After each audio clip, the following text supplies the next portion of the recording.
Water treatment plant के 13 भाग में आपका स्वागत है और CLF का भाग 2 में। तो आइए जहां से हमने भाग 1 को छोड़ा था वहां से शुरू करते हैं। हमने भाग 1 में ये सेंटर शाफ्ट का 3 लिफ्ट तक कंस्ट्रक्शन देख लिया है, जिसमें हमने देखा था कि इनलेट पाइप से पंप के थ्रू पानी इनलेट करता है और ऊपर वहाँ पर स्प्रिंकल होके ऊपर पूरा सेडिमेंटेशन टैंक में सेडिमेंट हो जाता है। और हमने टाइप्स ऑफ सेडिमेंटेशन भी देखा था, जिसमें ये circular types of radial tank है, क्योंकि इसमें रेडियल फ्लो होता है सर्कुलर डायरेक्शन में, इसलिए इसका नाम circular type of radial tank है। अब आगे देखते हैं। आपने बहुत बार सुना होगा कोगुलेशन एडेड सेडिमेंटेशन, इस टर्म को समझते हैं। कोगुलेशन डालने की ज़रूरत इसलिए पड़ती है ताकि क्योंकि हमारा जो पानी होता है उसमें फाइन सस्पेंडेड पार्टिकल होता है, यानी बहुत छोटे छोटे कण जो हमारे आंखों से बहुत जल्दी दिखाई नहीं दे वैसे कण होते हैं, या हाईली टर्बिलिटी यानी आपका वाटर का फ्लो बहुत तेज हो, उस केस में हमें कोगुलेशन डालने की ज़रूरत पड़ती है सेडिमेंटेशन टैंक में। तो इसको हम 3 स्टेज में समझते हैं। फर्स्ट स्टेज कोगुलेशन, जिसे हम फास्ट मिक्सिंग भी कहते हैं। सेकेंड फ्लॉकुलेशन, जिसे हम स्लो मिक्सिंग कहते हैं। और थर्ड जो सेडिमेंटेशन, जिसमें हमने लोग देखा है जो भी पार्टिकल है जिसे हमें क्लीन करना, लास्ट में सेडिमेंट हो जाता है। तो इन तीनों को हम डिटेल्ड में पहले थ्योरी समझ लेते हैं, फिर इनका कंस्ट्रक्शन देखेंगे। तो सबसे पहले कोगुलेशन समझते हैं।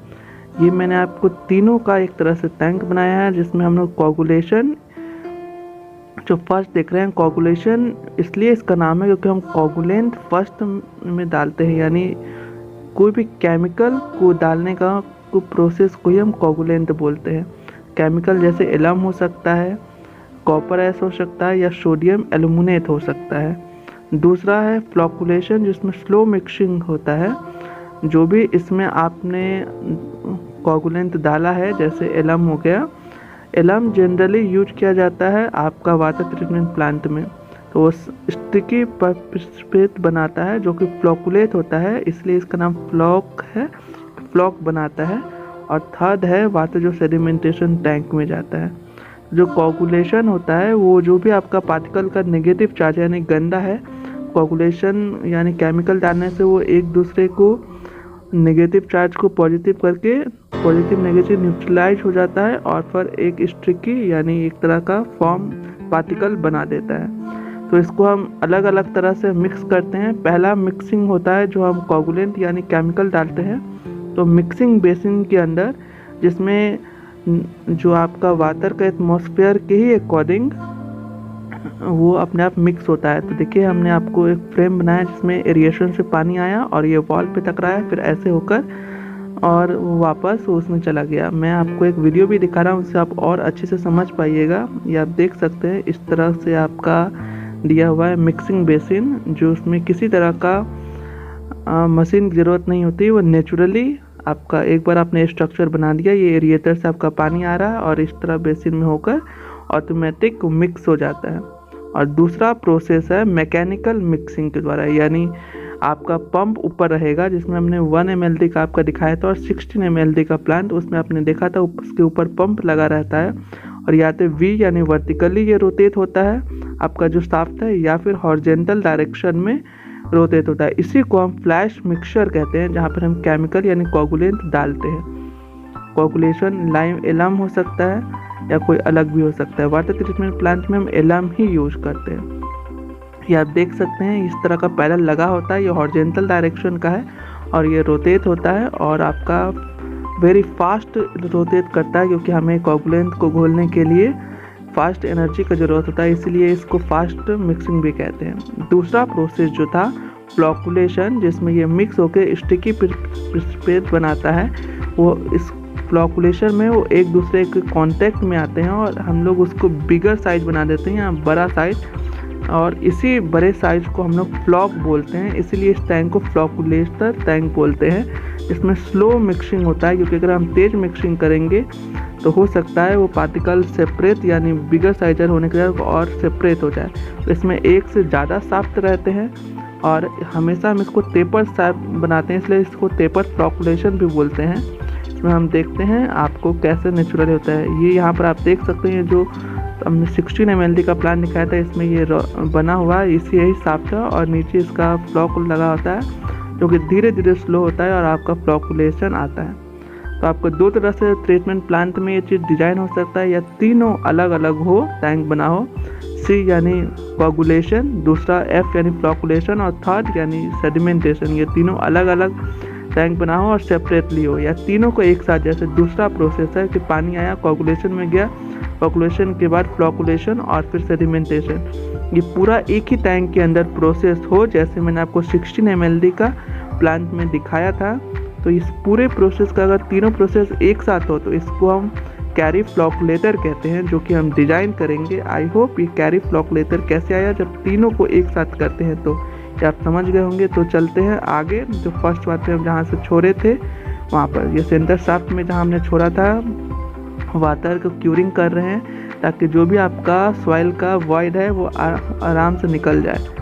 ये इसका डिज़ाइन ड्राइंग जो कि पीसीसी करने से पहले इसका क्वांटिटी हमने निकाल दिया है। 100 mm का पीसीसी है, P × पाई × D, और इसका विड्थ 6.25 है। 1100 इधर और 1100 इधर, इसमें बीच का सेंटर शाफ्ट का पोर्शन माइनस हो जाता है जो कि 22.3 मीटर था। ओके, और 1100 इधर 1100 इधर हो जाता है। इसका जो इनर दाया 12.6 है। सबसे पहले हम ये रेक्टेंगुलर पोर्शन का पीसीसी करते हैं जो करीबन 1100 था, और एक 100 mm एक्स्ट्रा लेंगे यानी 1200। तो सबसे पहले हम रेक्टेंगुलर पोर्शन का पीसीसी किया, उसके बाद हम स्लोप पोर्शन का पीसीसी करेंगे। और इस तरफ आप एक धागा बांध लीजिए और उस तरफ, और पूरा सीधा मिलाते हुए आपका स्लोप पोर्शन बनना चाहिए, क्योंकि इसी की मदद से स्लज में स्लज जाएगा और आपका ये होगा। साथ में आपका फ्लॉकुलेशन का जो कॉलम आएगा उसका भी पीसीसी करते हैं। फ्लॉकुलेशन का कॉलम हमें बिल्कुल फ्लैट पोर्शन में बैठाना है, इस तरह से हम पीसीसी कर रहे हैं। मैं आपको दिखाता हूँ जूम करके कि किस तरह का, देखिए शटरिंग लगा हुआ है साइड में, हमने ईंटा की हेल्प से ये कर दिया है। और इस तरह का फ्लैट पोर्शन जो कि सेंटर भी हमने निकाल दिया, आप रॉड गिरा हुआ देखेंगे। और ये पूरा आपका कॉलम फ्लॉकुलेटर का इसका पीसीसी हो गया। पीसीसी के बाद सबसे पहले हम 3 तरह का आता है। सबसे पहले रेक्टेंगुलर पोर्शन में ये रॉड आ जाएगा, उसका इसके ऊपर बाइंडर आ जाएगा। ये आपका फ्लॉकुलेटर का कॉलम जहाँ पीसीसी मैंने आपको दिखाया था वहाँ का, ये इसका राफ्ट का है, ये इस तरह से बैठेगा और इसका जो आप लैप देख रहे हैं उसमें आकर ज्वाइंट हो जाएगा। तो फिर हम स्लोप पोर्शन का बांध रहे हैं, इसमें आप देख सकते हैं सीधा जाकर बीच में रेक्टेंगुलर के बाद ये हुआ है और लास्ट में भी सेम वैसे ही हुआ है। तो इस तरह से हम पूरा आपका रिइंफोर्समेंट का बाइंडर बांध लेंगे। साथ साथ आपका वर्टिकल बार का इनर और आउटर दोनों ही रॉड खड़ा कर देंगे और उसको भी बाइंडर से बांध देंगे। और इसके बाद अब इसका हम राफ्ट करें, इससे पहले जो हमने सेंटर शाफ्ट का ओपन वाला एरिया छोड़ा था जहाँ से हमारा पानी निकलेगा, 4 ओपनिंग है, उसको हेल्प से हम उस ओपनिंग के लिए हम यहाँ पर देख सकते हैं हम शटरिंग लगा दिए हैं। और फिर हमने जो वॉल का शटरिंग किया था जो हम पीछे से करते आ रहे थे उसी को हम ऊपर करके इसका ढलाई कर देंगे, ताकि ओपनिंग के लिए हमने वो बीट लगाया था, आपने नोटिस किया होगा। तो इस तरह का देखिए, इसका डिशटरिंग करने के बाद ये ओपनिंग इस तरह, यहीं से इन्हीं ओपनिंग के द्वारा पानी आएगा फ्लॉकुलेटर में। तो अब हम आगे इसका फिनिशिंग देखिए कितना अच्छा है। तो अब हम चलते हैं इसका राफ्ट में। तो हम इसका राफ्ट कर रहे हैं, 250 mm का रेक्टेंगुलर है और 200 का स्लोप पोर्शन पे हम एक साथ ही कर रहे हैं पूरा। सबसे पहले हमने रेक्टेंगुलर कर लिया, उसका स्लोप पोर्शन बहुत ही ध्यान से और केयरफुली, और कोशिश कीजिए कि एक ही दिन में आपका राफ्ट हो जाए। हमने ये मिशन रात हो गया बट हमने एक दिन में कंप्लीट कर लिया। तो ये हमने पूरा, देखिए अंधेरा हो चुका है, हमने ये राफ्ट कंप्लीट कर लिया। राफ्ट कंप्लीट करने के बाद इसका फर्स्ट लिफ्ट कॉलम होता है जो 200 का या 250 से है। तो हमने फर्स्ट लिफ्ट कॉलम को पहले शटरिंग रिइंफोर्समेंट करने के बाद शटरिंग किया, उसके बाद इसका सपोर्ट लगाया, देख सकते हैं आप रिइंफोर्समेंट और आपका जो वॉल है उसका शटरिंग। और उसके बाद हमने इसका ढलाई यानी आरसीसी वर्क किया। हम एक बार में 1.2 मीटर का फर्स्ट लिफ्ट वॉल कर रहे हैं और हमने 3 बार में पूरे आउटर वॉल को फिनिश किया। तो ये आपका फर्स्ट लिफ्ट का आपका ढलाई यानी आरसीसी हो गया है। इसको हम नेक्स्ट डे यानी 2 से 3 दिन बाद आपका सेकेंड लिफ्ट के लिए रिइंफोर्समेंट बांधना स्टार्ट कर दिए, देखिए बांध रहा है। और बाइंडर और सेकेंड लिफ्ट का बाइंडर बांधने के बाद, रात में भी काम हो रहा है, तो बांधने के बाद आपका सेकेंड लिफ्ट का कॉलम लगाना स्टार्ट करते हैं। पहले हम लोगों ने इनर का डिशटरिंग किया और उसको ऊपर आपका इनर की ओर से पहले हमने शटरिंग कर दिया, उसके बाद फिर हम आउटर कर देंगे। और इसी तरह हम इनर आउटर दोनों का शटरिंग करने के बाद, सपोर्ट लगाने के बाद बिल्कुल केयरफुली साहुल यानी आप प्लम बॉब की हेल्प से इसको बिल्कुल चेक कीजिए और सही हो। चेकिंग के बाद आप इस चीज़ को सेकेंड लिफ्ट कॉलम कर दीजिए। ध्यान रखिए, आप जब भी आप फिटिंग का कीजिए तो उसमें भी आपको कम से कम 3 क्यूब बनाना है, और जब भी आप फर्स्ट लिफ्ट करें तो उसका भी आपको क्यूब बनाना है। हर एक जब भी आपका राफ्ट हो उसका आपको क्यूब भी बनाना है। और स्लम टेस्ट से पहले उसको चेक भी करना है कि आपका कंक्रीट सही है कि नहीं, उसमें ब्लीडिंग या सेग्रीगेशन तो नहीं हो रहा है। देखिए हमने तीनों लिफ्ट का आपका वॉल कंप्लीट कर लिया है आउटर का। अब हम इनर पॉपुलेशन का, सबसे पहले हम लोगों ने बीम का कास्टिंग किया, जो आपका फर्स्ट बीम है। उसके बाद उसके ऊपर का कॉलम हम लोगों ने कास्टिंग कर लिया है। और फिर इसमें 2 बीम है, क्योंकि ये आरसीसी का वॉल नहीं है, ब्रिक वॉल है, इसलिए इसका 3 बीम दिया हुआ है, पहले एक नीचे, फिर एक मिडिल और सबसे ऊपर। अभी हम लोगों ने 2 बीम कंप्लीट कर लिया और उसके ऊपर का कॉलम भी कंप्लीट कर लिया है। देखिए इस तरह का फिनिशिंग आया है।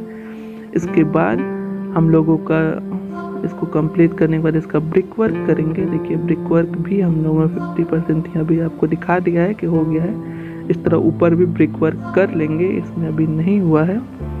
अब ब्रिक वर्क करने के बाद हमारा ये जो पेरिफेरिक चैनल का है जिसमें हम चल के आते हैं, उसको हम लोग कास्टिंग करेंगे। तो इसके लिए जो हमने ये एक्स्ट्रा आउटर में जो निकाला था रॉड, इसको हम लोग इस चैनल पर इसको लैप करते हुए बांध लेंगे रेनफोर्समेंट, और फिर इसके ऊपर बाइंडर, और फिर इसका भी कास्टिंग कर देंगे। ये देखिए चैनल दिख रहा है, इसमें हम लोगों ने 80 होल छोड़ा है, जिसकी हेल्प से आपका वाटर आएगा और इसी चैनल से आते हुए ये फिल्टर बेड में आपका फिल्ट्रेशन के लिए पानी जाएगा।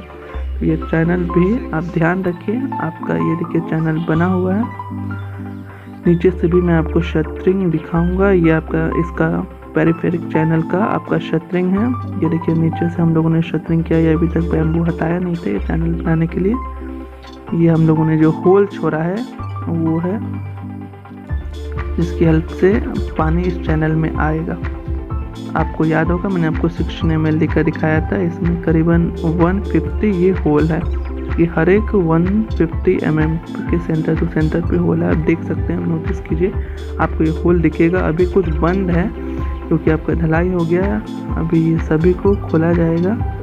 सभी में आपका वीप होल के लिए पाइप दिया हुआ है, ये आप देख सकते हैं। इसका ब्रिक वर्क हुआ है, नीचे से ये पानी आएगा, पॉपुलेट होगा और फिर सेडिमेंट के जरिए सेडिमेंटेशन होगा। और जो भी आपका स्लज रहेगा मैकेनिकली यानी मशीन के द्वारा ये स्लज चैम्बर में चला जाएगा। स्लज यानी जो भी आपका डस्ट गंदा पानी रहेगा वो। तो अब हम इसका जो चैनल है इसका बाइंडर देख लेते हैं और फिर इसका राफ्ट देख लेते हैं। तो ये रहा इसका बाइंडर, ये बंद रहा है, बंधने के बाद ये बंद गया है। अब इसका हम ढलाई कर देंगे यानी आरसीसी।